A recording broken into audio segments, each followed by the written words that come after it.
ደግሞ የምንጀምረው አዳሹን አካል እስካሁን መንፈስ ቅዱስን አልተማርንም። የተማርነው ስለ ተሐድሶ እና እንዴት እንደምንታደስ የተሐድሶ አስፈላጊነትስ ምንድነው በሚል ነው። ዛሬ ግን አዳሹን አካል የሚያድሰንን የሚለውጠንን መንፈስ ቅዱስን እና ስራውን ነው ነገና ዛሬ የምንመለከተው። መነሻ የምናደርገውም የሐዋርያት ሥራ ምዕራፍ 1 ከቁጥር 1 ጀምሮ እስከ 9 ያለውን አብረን አውጥተን እናነባለን። በጌታ በኢየሱስ ስም አነባዋለሁ።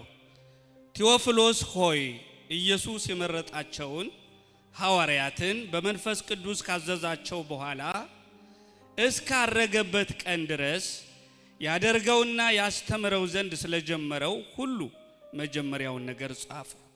ደግሞ 40 ቀን እየታያቸው ስለ እግዚአብሔር መንግሥት ነገር እየነገራቸው በብዙ ማስረጃ ከሕማማቱ በኋላ ሕያው ሆኖ ለእነርሱ ራሱን አሳያቸው። ከእነርሱም ጋር አብሮ ሳለ ከኢየሩሳሌም እንዳይወጡ አዘዛቸው። ነገር ግን ከኔ የሰማችሁትን አብ የሰጠውን የተስፋ ቃል ጠብቁ። ዮሐንስ በውሃ አጥምቆ ነበርና እናንተ ግን ከጥቂት ቀን በኋላ በመንፈስ ቅዱስ ትጠመቃላችሁ አለ። እነርሱም በተሰበሰቡ ጊዜ ጌታ ሆይ በዚህ ወራት ለእስራኤል መንግሥት ትመልሳለህን ብለው ጠየቁት። እርሱም አብ በገዛ ስልጣኑ ያደረገውን ወራትንና ዘመናትን ታውቁ ዘንድ ለናንተ አልተሰጣችሁም። ነገር ግን መንፈስ ቅዱስ በእናንተ ላይ በወረደ ጊዜ ኃይልን ትቀበላላችሁ። በኢየሩሳሌምም በይሁዳም ሁሉ በሰማርያም እስከ ምድር ዳርቻ ምስክሮቼ ትሆናላችሁ አለ ይላል። በዚሁ አያይዘን ትንቢተ ኢሳይያስ ምዕራፍ 11 ከቁጥር 1 እስከ 3 ያለውንም አብረን እናነባዋለን። ከእሴይ ግንድ በትር ይወጣል፣ ከስሩም ቁጥቋጥ ያፈራል። የእግዚአብሔር መንፈስ የጥበብና የማስተዋል መንፈስ፣ የምክርና የኃይል መንፈስ፣ የእውቀትና እግዚአብሔርን የመፍራት መንፈስ ያርፍበታል። እግዚአብሔርን በመፍራት ደስታውን ያያል ይላል። መንፈስ ቅዱስ ለሁለንተናዊ ተሐድሶ እኔ እንደ መነሻ የማደርገው መንፈስ ቅዱስና ስራው በሚል ነው። ወይም የመንፈስ ቅዱስ ማንነትና ስራው። እንግዲህ መንፈስ ቅዱስ የመንፈስ ቅዱስ ማንነትና ስራው ብለን ስንጀምር መንፈስ ቅዱስ በመጀመሪያ ማን ነው ብለን ነው የምንጀምረው። መንፈስ ቅዱስ ማን ነው? አዎ ለሁላችን መንፈስ ቅዱስ አዲስ አይደለም። ነገር ግን ከመጻሕፍት አኳያ ከቤተ ክርስቲያን አባቶች አኳያ እናየዋለን። መንፈስ ቅዱስ ማን ነው? በመጀመሪያ ከቤተ ክርስቲያን ትውፊት ብንነሳ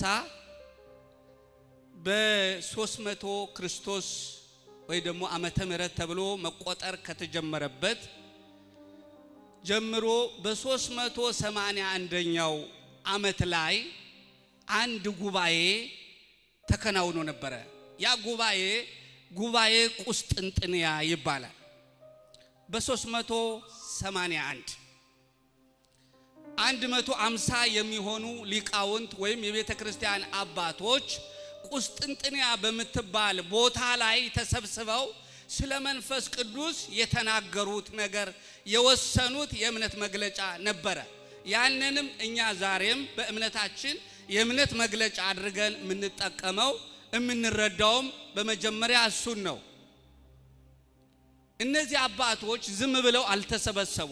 በቁስጥንጥንያ ሲሰበሰቡ መቅዶኒዎስ የሚባል ተረፈ አርዮስ ወይም በኒቅያ ከተሰበሰቡት በ325 ከተሰበሰቡት ክርስቶስ ወይም ወልድ በመለኮቱ ፍጡር ነው ብሎ ከተናገረው ከአርዮስ ትምህርት የተያያዘ ትምህርት ያለው መቅዶኒዎስ የሚባል እንዲሁ በ381 መንፈስ ቅዱስ ከአብና ከወልድ ያንሳል ብሎ ተነሳ። እንግዲህ የሱን ትምህርት አውግዘው ለመለየት 150 የቤተ ክርስቲያን አባቶች ከዓለም ላይ በሙሉ ቁስጥንጥንያ በምትባል ምድር ላይ ተሰብስበው መቅዶኒዮስ የሚባለውን መናፍቅ አውግዘው የእምነት መግለጫ በኒቅያው ቀኖና ላይ ጨምረው ያስቀመጡልን ንባብ ነው የምናየው። ምንድነው ያሉት እነሱ? እኛ አሉ ከአብና ከወልድ ጋራ ነቢያትን ባናገረ ወይም በነቢያት በተናገረ፣ ከአብና ከወልድ ጋራ ነቢያትን ባናገረ፣ ከአብ በሰረጸ ወይም በወጣ ወይም በተገኘ ጌታ አዳኝ በሆነ በመንፈስ ቅዱስ እናምናለን፣ እንስገድለት፣ እናምልከው ብለው መግለጫውን ከዚህ መግለጫ በፊት በነበረው ስለ አብና ስለ ወልድ በተነገረው መግለጫ የእምነት መግለጫ ላይ ይህንን አስቀመጡ። እኛም ዛሬ የምናምነው እንዲሁ ነው። ከአብና ከወልድ ጋራ በመለኮቱ በስልጣኑ በፈቃዱ የተካከለ ሙሉ ባለስልጣን አምላክ ነው ብለን ነው የምናምነው። ይሄ መንፈስ ቅዱስ ደግሞ ልክ ወልድ ከአብ እንደተወለደ መንፈስ ቅዱስ ደግሞ ከአብ የሰረጸ ነው ብለን ነው የምናምነው፣ ወይም የወጣ ዮሐንስ 15 ቁጥር 26 ላይ ከአብ የወጣ ብሎ እንደሚናገረው ከአብ የተገኘ ወይም የወጣ ብለን ነው የምናምነው። እንዲሁ መንፈስ ቅዱስን ደግሞ አዳኝ ነው፣ ጌታ ነው፣ አምላክ ነው ብለን ደግሞ እናምናለን። እነሱ ይህንን መግለጫ ሲያወጡ ዝም ብለው ያወጡት አይደለም፣ ከመጽሐፍ ቅዱስ ተነስተው ነው። ለምሳሌ በመጽሐፈ ኢዮብ ምዕራፍ 33 ቁጥር 4 ላይ የእግዚአብሔር መንፈስ ፈጠረኝ፣ ሁሉን የሚችል የሕያው አምላክ እስትንፋስ ሕይወትን ሰጠኝ ይላል። ስለዚህ መንፈስ ቅዱስ ምንድነው? ፈጣሪ ነው፣ አምላክ ነው፣ ከአብ ጋር ከወልድ ጋር የተካከለ ምንም ምን ሊያንስ የማይችል መቅዶኒዮስ እንዳለው ኃይል ወይም እሳት ወይም ከእግዚአብሔር የሚላክ ነገር ሳይሆን ራሱ አምላክ ነው። መንፈስ ቅዱስ በእሳት ሊመሰል ይችላል፣ በርግብ ሊመሰል ይችላል፣ በሌሎችም ነገሮች በውሃ ሊመሰል ይችላል። ነገር ግን መንፈስ ቅዱስ ራሱ አካል ያለው ስሜት ያለው ፈቃድ ያለው ዕውቀት ያለው አምላክ እንጂ በእነዚህ የሚመሰል ተመስሎ ለመገለጫነት ወይም ደግሞ በመገለጫው ልክ በማቴዎስ ወንጌል ምዕራፍ 3 ቁጥር 16 ላይ ጌታ ኢየሱስ ከተጠመቀ በኋላ ሰማያት ተከፈቱ ይላል። ሰማያት ተከፈቱ፣ መንፈስ ቅዱስ በርግብ አምሳል በኢየሱስ ላይ ወረደ ይላል። አሁን መንፈስ ቅዱስ ርግብ ነው ማለት አይደለም። በወቅቱ የተገለጠበት ፐብሊክሊ የወረደበት ቢሆንም መንፈስ ቅዱስ ግን አምላክ ነው። አካል አለው፣ ስሜት አለው፣ ፈቃድ አለው፣ ፐርሰን ነው። እንዲህ ነው ምናምነው። መንፈስ ቅዱስ እንግዲህ በዘፍጥረት መጀመሪያ ላይ በመጽሐፍ ቅዱስ እንደምናገኘው በዘፍጥረት ምዕራፍ 1 ላይ ገና ሲጀምር ቁጥር 1 ላይ እናገኘዋለን። መንፈስ ቅዱስን የእግዚአብሔር ቃል እንዲህ ይላል፣ በመጀመሪያው እግዚአብሔር ሰማይና ምድርን ፈጠረ፣ ምድርም ባዶ ነበረች፣ አንዳችም አልነበረባትም፣ ጨለማም በጥልቁ ላይ ነበረ ይልና እችን ምድር ቅርጽ አልባ አድርጎ ይስልልንና መንፈስ ቅዱስ በውሃ ላይ ሰፎ ነበር ይላል። ቅርጽ አልባ የሆነችውን ምድር ዓለም ውበትና ሕይወት እየሰጠ እየፈጠረ የነበረ አምላክ ነው። እሱ ከመጀመሪያውም ከአብ ጋር የነበረ አምላክ ነው። ስለዚህ ቅርጽ ላልነበራት ለምድር ምን እየሰጠ ነበር? ሕይወት እየሰጠ ነበር፣ ውበት እየሰጠ ነበር። ሁላችንም እንደምናውቀው በመንግስት አሰራር ውስጥ ወይ ደግሞ መንግስት በሚባል የአሰራር ሲስተም ውስጥ 3 ነገሮች ሁሉ ጊዜ አሉ። ሕግ አውጭ አለ፣ ህግ ተርጓሚ አለ፣ ህግ አስፈጻሚ አለ። ሁል ጊዜ በዓለም ላይ ባሉ መንግስት በተባሉ አካሎች ወይ ደግሞ አደረጃጀቶች ውስጥ ይሄ አለ። ብዙ ጊዜ የሥላሴን የአብ የወልድና የመንፈስ ቅዱስንም በስም መለየት ብዙ ጊዜ አያስቸግረንም። ምክንያቱም አብ ራሱን የቻለ አብ ነው፣ ወልድም እንዲሁ መንፈስ ቅዱስ ስማቸው የተለያየ ስለሆነ አንቸገርም። ነገር ግን በአካልም ሶስት አካል አላቸው ብለን አንቸገርም። ስንናገር ግር አይለንም። ነገር ግን በግብር ይለያያሉ ስንል ብዙ ጊዜ ግር ይለናል። መጽሐፍ ቅዱስ በተለያየ የመጽሐፍ ቅዱስ ክፍሎች እንደሚያስረዳው አብን እንደ ህግ አውጪ ወይም እንደ ባለ ፕላኑን እንደሚቀይስ ፕላኑን እንደሚያወጣ ያደርግና ወልድን ደግሞ እንደ ህግ ተርጓሚ ህጉን ተግባሪ ወይም ደግሞ የወጣውን ስራ የሚከውን ያደርገዋል። መንፈስ ቅዱስን ደግሞ ልክ ያንን የመጨረሻ ህጉን የሚያስፈጽሙ አካሎች እንዳሉ ውበት የሚሰጠው ህጉ በተፈጻሚነት ደረጃ የሚደርሰው ብዙ ጊዜ በዚህ መልኩ ነው። ለምሳሌ አብ የሰው ልጆችን መዳን አቀደ፣ ወልድ መጣና ስጋ ለብሶ ያንን ተገበረው፣ አሳየን፣ ገለጠው። መንፈስ ቅዱስ ደግሞ ያንን የመዳን ህይወት ለእያንዳንዳችን የሚሰጠን እሱ ነው። ስለዚህ መንፈስ ቅዱስ አዳኝ ነው። መንፈስ ቅዱስ ጌታ ነው የምንለው ዝም ብለን አይደለም። ለምድርም በመጀመሪያ ደረጃ ላይ ህይወት ሲሰጥ፣ ውበት ሲሰጥ፣ ፊኒሽንጓን ሲያሳምር ነው የምናየው። ክብር ለእግዚአብሔር ይሁን። ያው የሥላሴ ትምህርት እንግዲህ የሥላሴ ትምህርት ነው።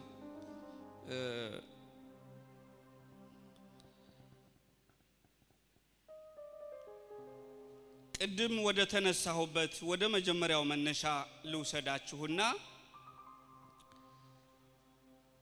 የጌታ ደቀ መዛሙርት እንግዲህ በመጨረሻው ሰዓት ላይ ነው።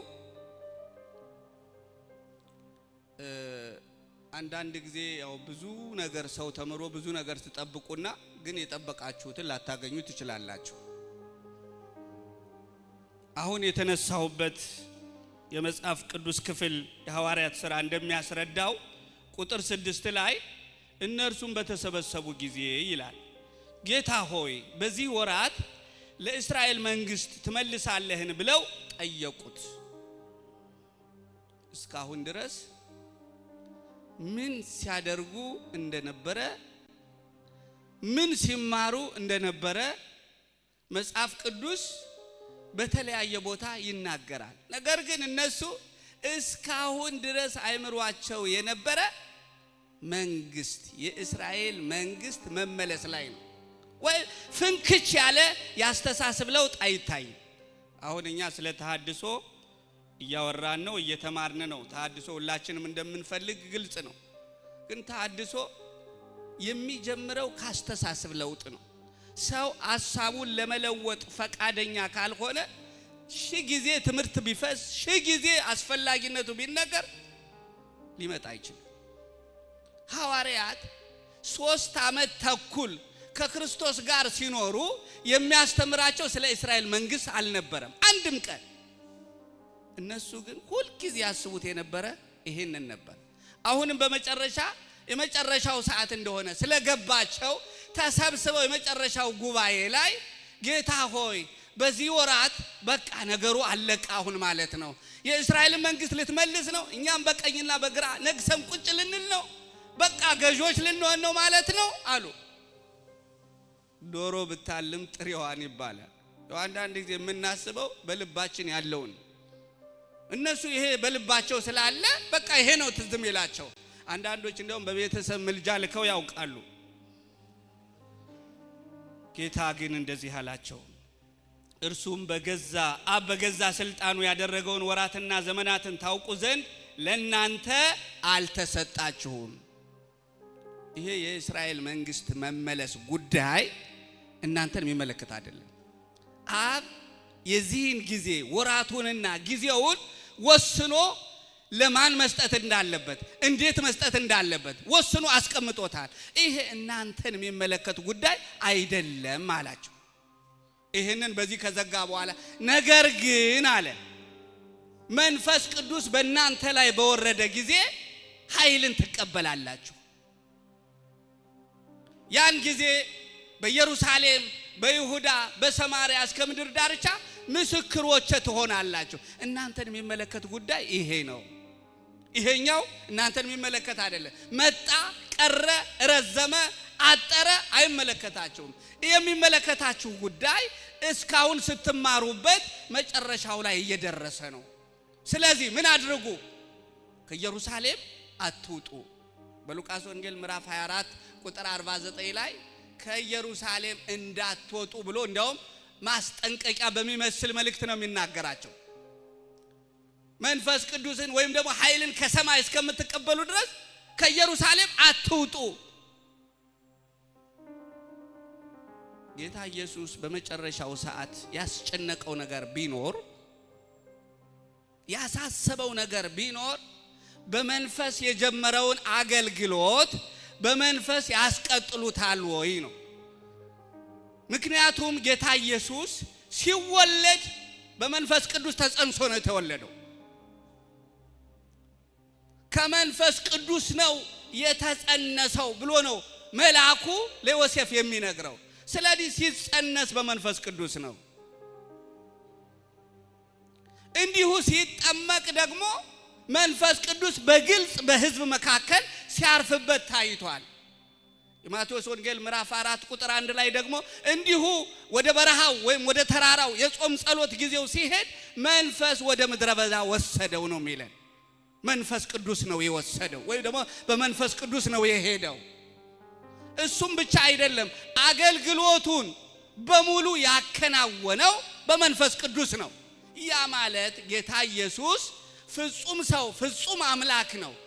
አገልግሎቱን በወንጌላት በብዛት እንደተጠቀሰው በመንፈስ ቅዱስ ቅባት ወይ ደግሞ በመንፈስ ቅዱስ ቢያገለግልም ነገር ግን አምላክ ስለሆነ በአምላካዊ ወይ በመለኮቱ ደግሞ ያደረጋቸው ታምራቶች አሉ። ለምሳሌ ማርቆስ 4 ላይ የተጠቀሰው ሽባውን ሰውዬ ከመፈወሱ በፊት ኃጢአት ተሰረየችልህ ብሎታል። ኃጢአትን ደግሞ ከአምላክ በስተቀር ማንም ሊያስተሰርይ ስለማይችል ምን አሉ በዚያ የነበሩ ደቀ መዛሙርቱ? እንዴት ይሄ ሰው እንዲህ ይሳደባል? ምክንያቱም አምላክ ብቻ ነው ኃጢአት ሊያስተሰርይ የሚችለው። እሱም ብቻ አይደለም፣ በተራራው ላይ በማቴዎስ ወንጌል ምዕራፍ 17 እንደተቀመጠው ወደ ተራራ ሲወጣ ሶስቱን ደቀ መዛሙርት ይዞ ከወጣ በኋላ ከፀሐይ 7 እጅ ነው ያበራው። በፊታቸው ነው የተለወጠው። ያን ክብር ሰው ሊያሳየው ሰው ሊገልጠው አይችልም። ያ በትንሹም ቢሆን መለኮታዊ ብርሃን የተገለጠው። ለዚያ ነው የወደቁት። ለዚያ ነው ሙሴና ኤልያስ ደግሞ አብረው በዚያ ክብር ውስጥ የተገኙት።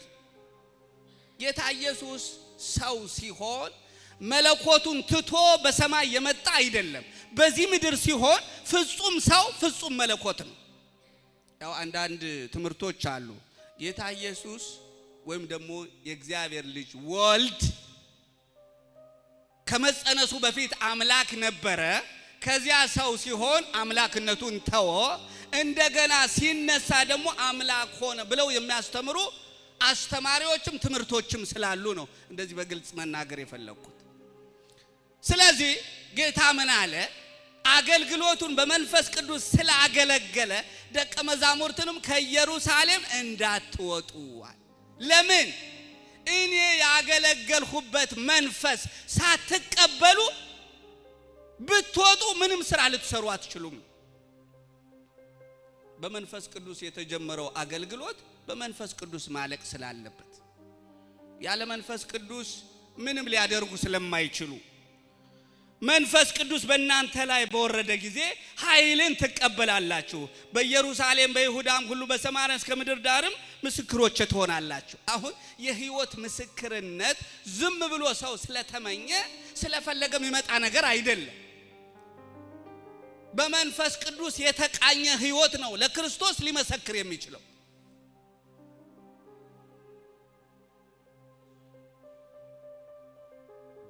ኃይል የሚሰጠው መንፈስ ቅዱስ በእናንተ ላይ ካልወረደ ከኢየሩሳሌም አትውጡ።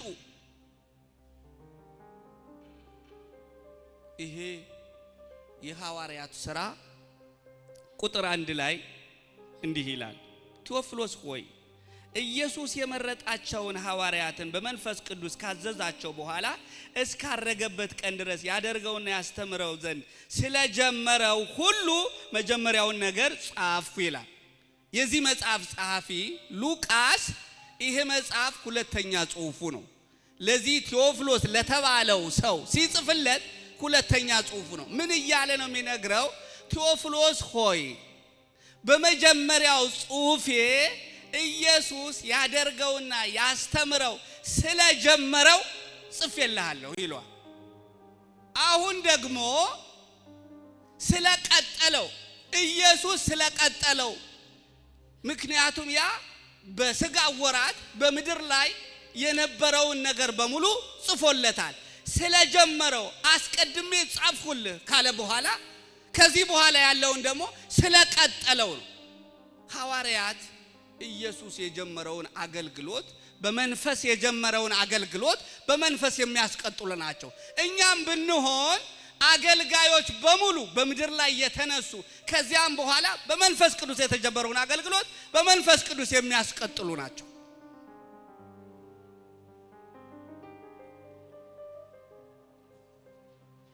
ደግሞ ይላል ከዚያ በኋላ 40 ቀን እየታያቸው ስለ እግዚአብሔር መንግስት ነገር እየነገራቸው በብዙ ማስረጃ ከሕማማቱ በኋላ ሕያው ሆኖ ለእነርሱ ራሱን አሳያቸው ብሎ ከዚያ በኋላ ከሕማማቱ በኋላ ከሞቱ በኋላ ያለውን የቀጠለውን የክርስቶስን ሕይወትና ሥራ ደግሞ ይጀምርለታል ማለት ነው። የሐዋርያት ሥራ በመጀመሪያዋ የቤተ ክርስቲያን መጽሐፍ ቅዱስን ለያንዳንዱ አርስት ሲሰጡ በጣም የተቸገሩበት ወይም ብዙ ያወጡና ያወረዱበት የሐዋርያት ሥራ የምንለውን መጽሐፍ ስም መስጠት ነው። የማን ሥራ ይበሉት?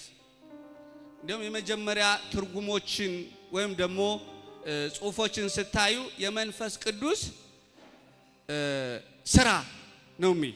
አሁን እኛ የምናነበው መጽሐፍ የሐዋርያት ሥራ ይላል። የእንግሊዘኛ ጽሑፎችን ደግሞ ስትመለከቱ ሥራ ነው የሚለው። ሥራ ምን ማለት ነው? ለምንድን ነው ሥራ የሚል ጽሑፍ የተሰጠው?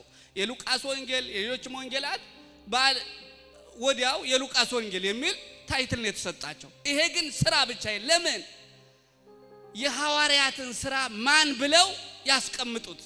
ምክንያቱም የመንፈስ ቅዱስም ሥራ ነው፣ የሐዋርያትም ሥራ ነው፣ የኢየሱስም ሥራ ነው። ኢየሱስ በመንፈስ ቅዱስ ያገለገለውን አገልግሎት በሌሎች ወንጌሎች እንደምናየው ያሳየንና ይሄ ደግሞ ኢየሱስ በመንፈስ ቅዱስ በሐዋርያት በኩል የሰራው ሥራ ነው።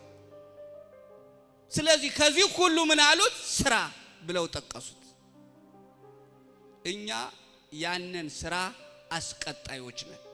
የምናስቀጥለውም ደግሞ ቅድም ባመንበት አምላክ ነን ብለን የእምነት መግለጫችንን በተናገርነው በመንፈስ ቅዱስ ነው። መንፈስ ቅዱስ በአንዳንድ ጽሑፎች ወይም ደግሞ የመጽሐፍ ቅዱስ ክፍሎች 7 መናፍስት ተብሎ ያውቃል። አሁን እያጠናን ያለነው ወይም እየተማርነው ያለው መንፈስ ቅዱስ ማን ነው? የመንፈስ ቅዱስ ማንነትና ስራው ነው። መንፈስ ቅዱስ ለምሳሌ በትንቢተ ዘካርያስ ምዕራፍ 4 ላይ ሄደን ብናይ ከብሉይ ኪዳን ትንቢተ ዘካርያስ ምዕራፍ 4 ላይ ከቁጥር 2 ጀምሮ እንዲህ የሚል ቃል እናገኛለን። እንሆ ይላል ቁጥር 2 ላይ እንሆ ሁለንተና ወርቅ የሆነውን መቅረዝ አየሁ፣ የዘይትም ማሰሮ በራሱ ላይ ነበር፣ 7 መብራቶች ነበሩበት። በራሱም ላይ ለነበሩት መብራቶች 7 ቧንቧዎች ነበሯቸው።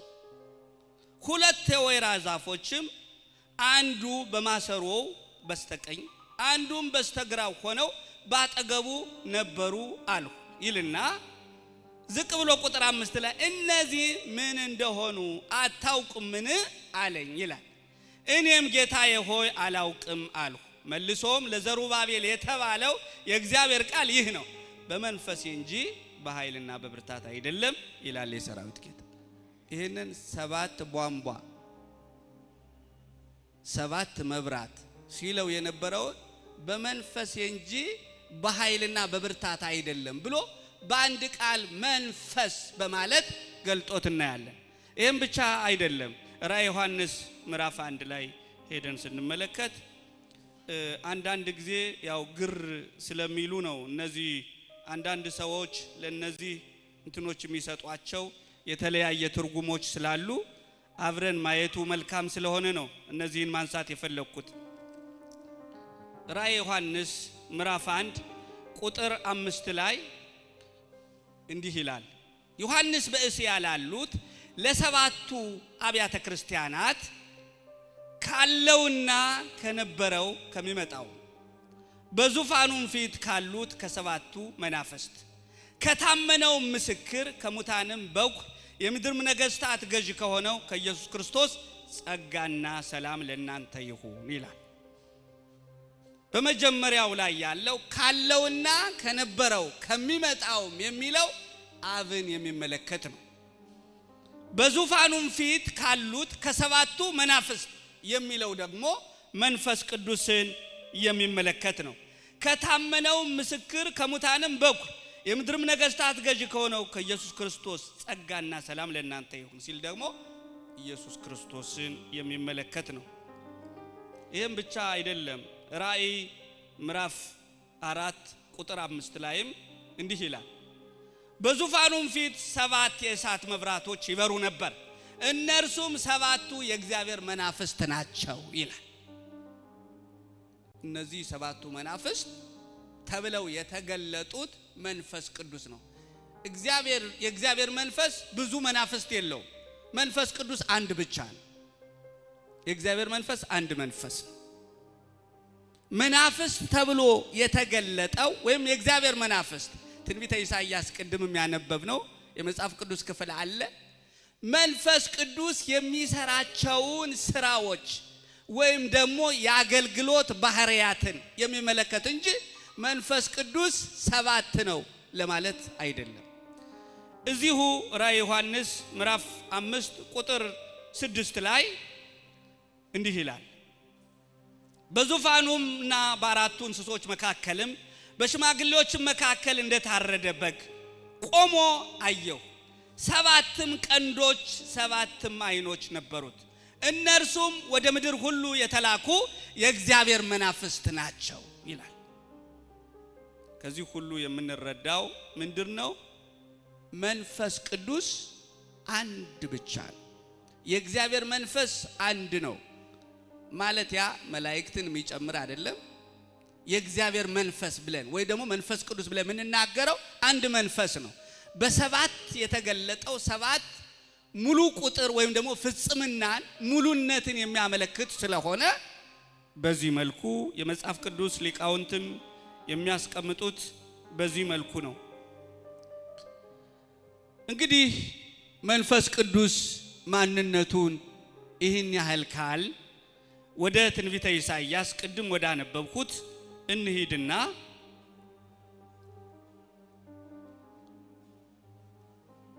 ትንቢተ ኢሳይያስ ምዕራፍ 11 ቁጥር 1 ላይ ያው የመጀመሪያው እግዚአብሔር ለእስራኤል የሰጠው ተስፋ ዋና የሚባሉት 2 ናቸው። አንደኛ መሲሁ ነው፣ ሁለተኛ ደግሞ መንፈሱ ነው። አንደኛ መሲሁ ነው። መሲሁ እንደሚመጣ እንደሚያድን በተለያዩ ነቢያት ተነግሯል። ሁለተኛ ደግሞ መንፈሱን እንደሚያፈስ መጽሐፍ ቅዱስ ይናገራል። በትንቢተ ኢዩኤል ምዕራፍ 2 ቁጥር 28 ላይ በሚገባ ሁላችንም የምናውቀው ጥቅስ ነው። የክርስቶስን መሲህነትና መምጣት በተመለከተ የትንቢት መጻሕፍት በሙሉ የሚናገሩት ነው። ስለዚህ ኢሳይያስ ምን ይላል? ከእሴይ ግንድ በትር ይወጣል፣ ከስሩም ቁጥቋጥ ያፈራል ይላል። ስለ መሲሁ የተነገረ ቃል ነው። ግን ኢሳይያስ ይህን በሚናገርበት ጊዜ እግዚአብሔር ዳዊትን አመጣዋለሁ አነግሰዋለሁ ብሎ በኤርምያስ በኢሳይያስ እየተናገረ ነገር ግን የሚመስል ነገር አልነበር።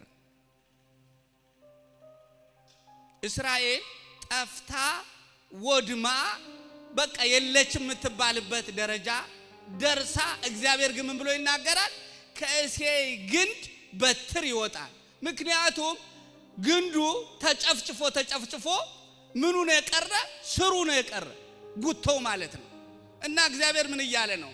እስራኤል ብትጠፋም እንኳ ከጉቶው ከስሩ በትር አወጣለሁ እያለ ይናገራል። ስለ መሲሁ ትንቢት ኢሳይያስ ሲናገር እስራኤል ብትጠፋም ዳዊት የእስራኤል መንግስት በባቢሎን ተማርኮ ኢየሩሳሌም ምድር ላይ ምንም ዝርያ ባይኖርም ባይታይም የመንግስት አቅም ያለው አካል ባይኖርም እንኳ እግዚአብሔር ምን ይያል? ከጉቶ በትር አወጣለሁ። እሴይ ከሚባለው ሰው ከይሁዳ ነገድ ከሆነው ከዳዊት ዘር ከሆነው ከሱ ከጉቶ በትር አወጣለሁ ይላል። ያ በትሩ ደግሞ ምን ይሆናል ይላል? ቁጥቋጥ ያፈራል፣ ይለመልማል፣ ያፈራል ይላል። ከዚያ በኋላ ቁጥር 2 ላይ የእግዚአብሔር መንፈስ የጥበብና የማስተዋል መንፈስ የምክርና የኃይል መንፈስ የእውቀትና እግዚአብሔርን የመፍራት መንፈስ ያርፍበታል ይላል። በዚያ በትር በተባለው ከጉቶው በሚበቅለው ከዳዊት ዘር ይመጣል ተብሎ በሚጠበቀው መሲህ ላይ እንዲህ ይሆናል ይላል። ምን ይሆናል? የእግዚአብሔር መንፈስ የጥበብና የማስተዋል መንፈስ የምክርና የኃይል መንፈስ የእውቀትና እግዚአብሔርን የመፍራት መንፈስ ያርፍበታል ይላል።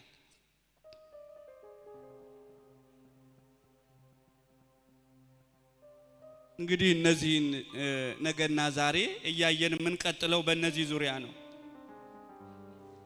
ምን ይሆናል ይሄ ሲያርፍበት? እነዚህ 7 አርጎ የገለጻቸው ነብዩ በትንቢቱ በንግግሩ ውስጥ ሙሉነትን እግዚአብሔር ወይ ደግሞ የእግዚአብሔር መንፈስ በሰው ላይ ሲያድር ወይም ደግሞ በመሲሁ ላይ ትንቢቱ በተነገረለት መሲህ ላይ ሲያርፍ እነዚህ ነገሮች ሙሉነት ይመጣል፣ ጥበብ ይታያል፣ ዕውቀት ይታያል፣ የእግዚአብሔር አብሮነት ይታያል እያለ ሙሉ የሚያደርጉትን እነዚህ ነገሮች ያሳየናል። በመጀመሪያ አንዱን ብቻ እንይ። የእግዚአብሔር መንፈስ የሚለው ከነዚህ ከ7 ውስጥ መጽሐፍ ቅዱስ አንዱ አርጎ ነው የሚያስቀምጠው። ምን ማለት ነው የእግዚአብሔር መንፈስ? አንዳንድ ቦታ ላይ የእግዚአብሔር መንፈስ የሚለውን ቀጥታ መንፈስ ቅዱስ ብለን የምንረዳበት አግባብ አለ። እዚህ ላይ ግን የእግዚአብሔር መንፈስ ሲል የእግዚአብሔርን አብሮነት ነው የሚያሳየው። የእግዚአብሔር አብሮነት የእግዚአብሔር በትክክል አብሮ መሆን ሲሆን የሚያመጣውን በመሲሁ ላይ የሚያደርገውን ያሳያል። ለምሳሌ ያው በጌታ በኢየሱስ ላይ መንፈስ ቅዱስ አብሮ ከመሆኑ የተነሳ አገልግሎቱ አይደለም አገልግሎቱ ዕብራውያን ምዕራፍ 9 ቁጥር 14 ላይ በዘላለም መንፈስ ይላል ራሱን ለእግዚአብሔር ያቀረበ ከክርስቶስ ደም ይልቅ እንዴት የክርስቶስ ደም ይልቅ ይላል። ምን ማለት ነው? አይደለም አገልግሎቱ ስቅለቱ ራሱ እንኳን በመንፈስ ቅዱስ ኃይል። ለምሳሌ በጌቴሴማኒ ጸሎቱ ላይ ሁላችንም እንደምናውቀው በሉቃስ ወንጌል ምዕራፍ 22 ላይ የሚያበረታው መልአክ መጣ ይላል። ስለዚህ ስቅለቱ እንኳን አገልግሎቱ ብቻ አይደለም፣ ሕይወቱ ብቻ አይደለም። ስቅለቱ እንኳን መዳናችን እንኳን የተከናወነው በመንፈስ ቅዱስ ነው። አንዳንድ ጊዜ መዳናችን በስላሴ የተከናወነ ነው። ቅድም ለማንሳት እንደሞከርኩት አንዳንድ ጊዜ ያው ኢየሱስ ብቻ ወይ ደግሞ ክርስቶስ ብቻ የሚለው ከሌሎች ከመላእክት ወይም ከቅዱሳን ከሚለው አስተምሮ ለማውጣት እንጂ የአብ የወልድና የመንፈስ ቅዱስ አይደለም ለማለት አይደለም፣ ወይም የኢየሱስ ብቻ ለማለትም አይደለም። ምክንያቱም መዳናችን የስላሴ ፕሮጀክት ነው። የአብ የወልድ የመንፈስ ቅዱስ ነው። ስለዚህ ክርስቶስ ስቅለቱን እንኳን ሲያደርግ በመንፈስ ቅዱስ በዘላለም መንፈስ ነው ራሱን የሰጠ ነው የሚለው። የእግዚአብሔር መንፈስ ያርፍበታል። የእግዚአብሔር መንፈስ ሲያርፍ ምን ያደርጋል? እንደው ወደ ክርስቶስን ከመምጣታችን በፊት የእግዚአብሔር አብሮነት በሚታይ መልኩ ሲኖር ምን ያደርጋል? ለምሳሌ በዮሐንስ ወንጌል ምዕራፍ 15 ቁጥር 14 ላይ ምዕራፍ 14 ቁጥር 15 ላይ እንደዚህ ይለናል።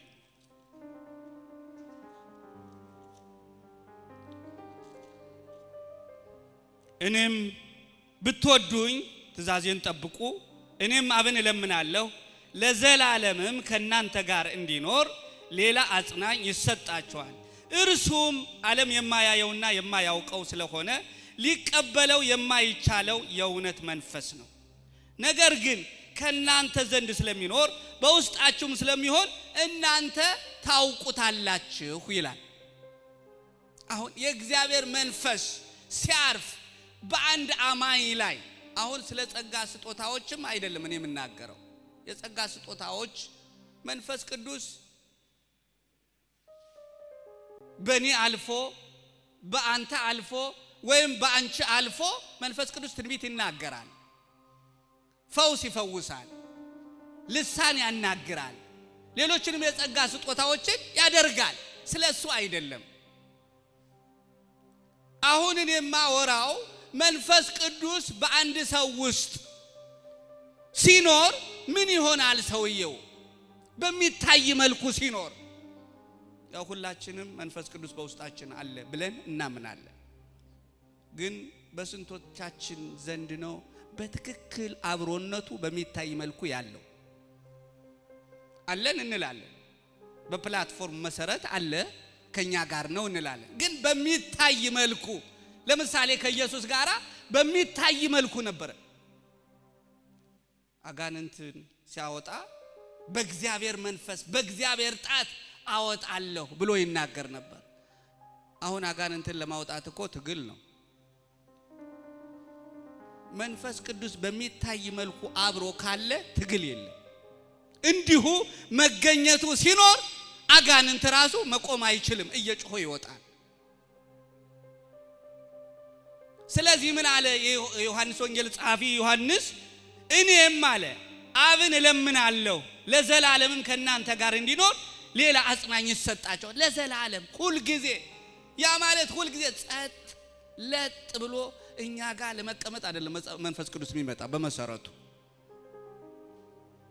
መንፈስ ቅዱስ እኛ ጋር ጸጥ ለማለት አይደለም፣ ወይም ደግሞ በእኛ ውስጥ አለ ለመባልም አይደለም። ለስራ ነው የሚመጣው።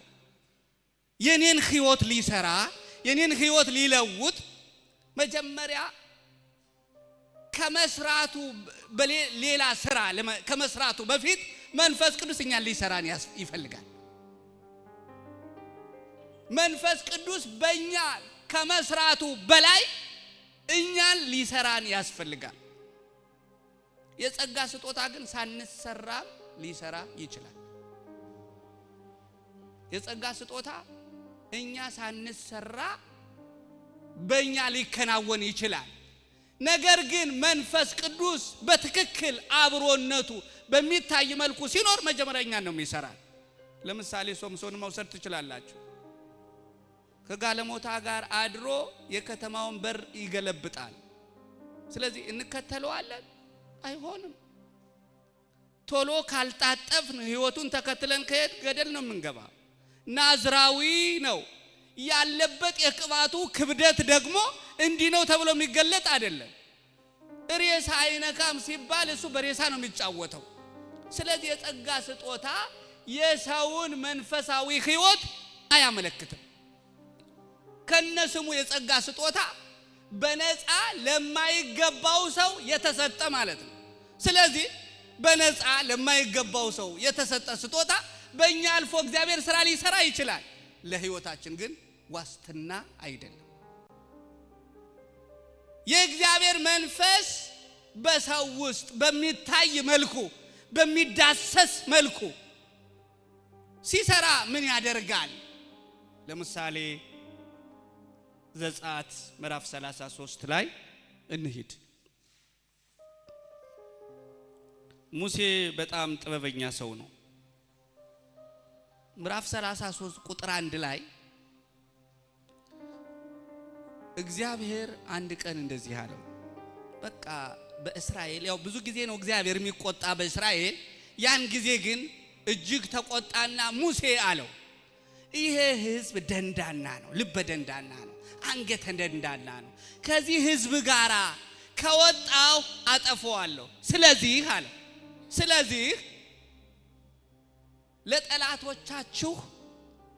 ጠላቶቻችሁ እንዳያጠቋችሁ መልአኬን እልካለሁ። አንተ ይሄን ከግብጽ ያወጣውን ሕዝብ ይዘህ ወደ ለእስራኤል ለአብርሃም ለይስሐቅ ለያዕቆብ ወደ ገባሁለት ምድር ግባ። እኔ ግን አልወጣም፣ ካንተ ጋር አብሬ አልሄድም፣ ምክንያቱም ስለሚያጠፋ አጠፋዋለሁ አለ። ሙሴ በጣም ብልህ ሰው ነው። አንዳንድ ሰዎች የመጽሐፍ ቅዱስ አጥኚ ሰዎች ሲናገሩ ሙሴ ስለሆነ ነው ያንን ሕዝብ ከግብጽም ለማውጣት የቻለው ይላሉ። እና ሙሴ ምን አለ? እግዚአብሔር አይሆንም አለ። አይሆንም፣ አንተ ካልወጣህ አታውጣል። መልአክ ልኮ ጠላት የሚያጠፋ መልአክ ከተላከ አሁን እኛ እግዚአብሔር ስጦታውን ከሰጠን፣ ገንዘቡን ከሰጠን፣ በረከቱን ከሰጠን፣ አቅሙን ጉልበቱን ከሰጠን እግዚአብሔር ያስፈልገናል እንዴ? ያስፈልገናል። እኛ ባይዘው የምንፈልገው እውነቱን ለመነጋገር ስጦታ ነው። አንዳንድ ልጆች ማለት ነው። አንዳንድ ልጆች አባታቸው የሚገዛላቸውን መጫወቻ ይዘው ከአባታቸው ይጠፋሉ። መኪና ውስጥ የሚሆኑ ቤት የሚሆኑ ማውራት አይፈልጉም ከመጫወቻው ጋር። እኛም ብንሆን ከዚያ የዘለለ ማንነት የለንም። እውነቱ ይሄ ነው። ምክንያቱም ይሄን አምጣ፣ ይሄን ልቀቅ፣ ይሄን ስጠን። ግን የእግዚአብሔር አብሮነት ከዚያ ያለፈ ነው። ሙሴ ምን አለ?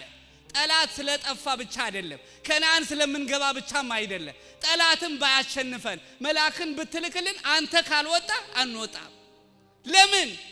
የእግዚአብሔር አብሮነት ጠላትን ከማጥፋት በላይ ነው። ከነዓንን ከመውረስ በላይ ነው። የእግዚአብሔር አብሮነት ከብዙ ነገር በላይ ነው። ፓኬጅ ነው። ሙሉ የሆነ ነገር በውስጡ አለ። ምንም የሚጎለው ነገር የለም።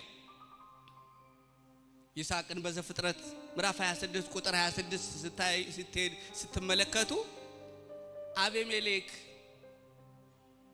እና የሙሽራው አለቃ አኳዞት ፊኮል መጡና ይስሐቅን ይላል አንተ በእውነት እግዚአብሔር ካንተ ጋር እንደሆነ አውቀናል። እነዚህ እኮ አማኞች አይደሉም። አይገርምም? እንዴት በሚታይ መልኩ እግዚአብሔርን ከይስሐቅ ጋር አዩት። ካንተ ጋር እግዚአብሔር አብሮ እንዳለ በትክክል አውቀናል። ስለዚህ እንዳታጠቃን ቃል ኪዳን ግባልን። የእግዚአብሔር አብሮነት በሚታይ መልኩ ከአማኝ ጋር ሲሆን ምን ይሆናል? ምንም የማይሆን ነገር የለም። ይሄ ይሆናል ይሄ አይሆንም ከማለት ይልቅ የእግዚአብሔር አብሮነት በሚታይ መልኩ ከአማኝ ጋር ከሆነ ከክርስቶስ ጋር ወይም ደግሞ ክርስቶስ ሲሰራው የነበረውን ሁሉ አንድ አማኝ ሊያደርግ ይችላል። የእግዚአብሔር መንፈስ ኢየሱስ የሰራው ስራ በመንፈስ ቅዱስ ነው። ቅድም ያልኩት እንደተጠበቀ ሆኖ ያለ መንፈስ ቅዱስ ምንም ልናደርግ አንችልም። የእግዚአብሔር መንፈስ አብሮ ሲሆን ምን ያደርጋል? ችግርን ብቻ ሳይሆን የሚቀርፈው እግዚአብሔርን በትክክል ወክሎ በምድር ላይ ባለሙሉ ባለስልጣን ያደርጋል። ልክ ክርስቶስ በምድር ላይ የእግዚአብሔርን መንግስት እንደሰራ እንዳስተማረ ብቻ ሳይሆን እንደገለጠ የእግዚአብሔርን መንግስት በትክክል አምባሳደር መሆኑ ይታወቃል። ምክንያቱም የአንድ ሀገር አምባሳደር በአንድ ሀገር ሄዶ ባለሙሉ ባለስልጣን። አሁን አንዳንድ ሰው ደፋር ነው፣ እኔ የክርስቶስ አምባሳደር ነኝ ሲል አያፍርም። አጋንንት እሱን ሲያዩ ሊስቅ ይችላል። እንኳን ትልቅ በሽታ ጉንፋን እሱ ራሱ የሚያሰቃየው ሊሆን ይችላል። የክርስቶስ አምባሳደር ነኝ ለማለት በእውነት በትክክል የእግዚአብሔር መንፈስ አብሮ መሆን ያስፈልገዋል። አለ በውስጤ ብሎ መናገር አይደለም፣ ከመናገር ያለፈ ሰዎች ሲያዩ እንደ አቤሜሌክ ሰዎች እያዩ አማኞች ብቻ እኮ አይደለም ሴንስ አረጋለሁ በሚል መልኩ አይደለም። የእግዚአብሔር መንፈስ ነበረ ዛሬ ጥሩ ነው። ይሄ ግን ከዚያ ያለፈ ነው። የሚያምኑ ሰዎች ስለሚረዱት ብቻ አይደለም፣ አማኝ ያልሆኑ ሰዎች ራሱ እስኪረዱት ድረስ ነው የሚያደርሰው። ለዚያ ነው ደቀ መዛሙርቱን መንፈስ ቅዱስ በወረደ ጊዜ ኃይልን ትቀበላላችሁ፣ ከዚያም በኢየሩሳሌም በይሁዳ በሰማርያ እስከ ምድር ዳርም ድረስ ምስክሮች ትሆናላችሁ። የህይወት ምስክርነት አሁን የንግግር ብቻ አይደለም፣ የህይወት ምስክር። አሁን መንፈስ ቅዱስ በአማኝ ውስጥ ሲሆን ኢየሱስ ክርስቶስ ስራውን ብቻ አይደለም የምናይ፣ ህይወቱ ከአገልግሎቱ በፊት የኢየሱስ ህይወትና መንፈስ ቅዱስ የተነጣጠሉ አልነበሩ። እኔ የማካፍላችሁ ነገር እምመኘውን እምጸልይበትን ነገር ነው። ይሄ ነው የሚያስፈልገን። የእግዚአብሔር አብሮነት የመንፈስ ቅዱስ በሚታይ መልኩ አብሮነት ከመጣ ይሄ ሁሉ ነገር አይከሰትም። ምክንያቱም የማይታዩትን እናያለን፣ ያልተገለጡትን የተደበቁትን እናውቃቸዋለን። ስለዚህ ችግሮች አይፈጠሩም።